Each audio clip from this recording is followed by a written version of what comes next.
and we are responsible to one another, but not responsible for one another, as Paul talked about in Galatians 6, and we're almost done for today because we're almost at a good stopping point. Galatians 6, 2 through 5. Bear one another's burdens, and in this way you will fulfill the law of Christ. For if those who are nothing think they are something, they deceive themselves. All must test their own work. Then that work, rather than their neighbor's work, will become a cause of pride. For all must carry their own loads. Now, in the two parts that we want to focus in on here, bear one another's burdens, and in this way you will fulfill the law of Christ. Yet on verse 5 it says, everyone must carry their own loads. In the King James Version, it has the word burdens in both, but in the Greek it has two different words, and in the Jewish Bible, when you look at it, there are actually two different words: burdens versus loads, baros versus fortune. The Greek word for burden and load give us insight into the meaning of this text. The Greek word for burden means excessive weight or exceeding heaviness. They are like boulders. They can crush us. Nobody should be expected to carry a boulder by themselves. What was the line from Civil War?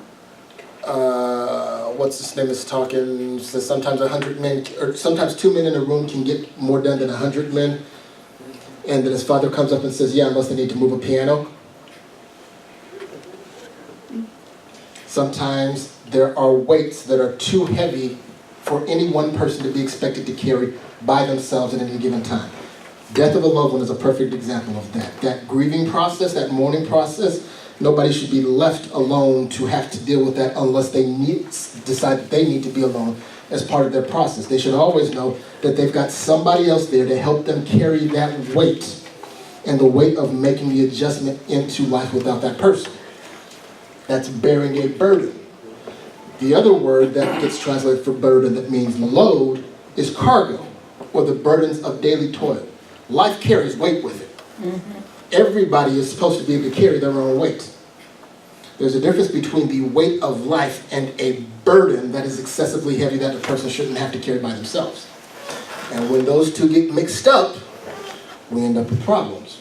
When people start thinking that their daily living complications are burdens that somebody else should have to help them carry, they start trampling on people's boundaries.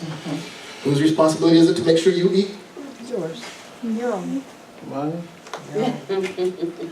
So if somebody doesn't feed you and you're sitting around the house with a house full of food hungry, It's your own fault. I mean, that's different. Like, you just put food in the fridge and maybe so. You need buying the groceries. I'm saying that, I'm hungry. There's a refrigerator full of food. Throw something in the microwave. I don't want none of that. Oh, sorry. Anybody ever been there? Anybody ever done that? I've done it. And what did my mother say? About to stop.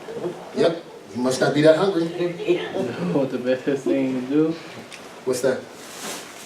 Well, if you got money, if you got your own money to spend, don't come to me with a refrigerator full of food asking me if you can have some money so you can go to Big Lots. No, take your behind in there and warm some food up. When you get hungry enough, you'll eat because you are 18, 17, 16, whatever, and you're old enough to take care of feeding yourself. Boundaries. That is, eating and being hungry is a daily weight, not a burden.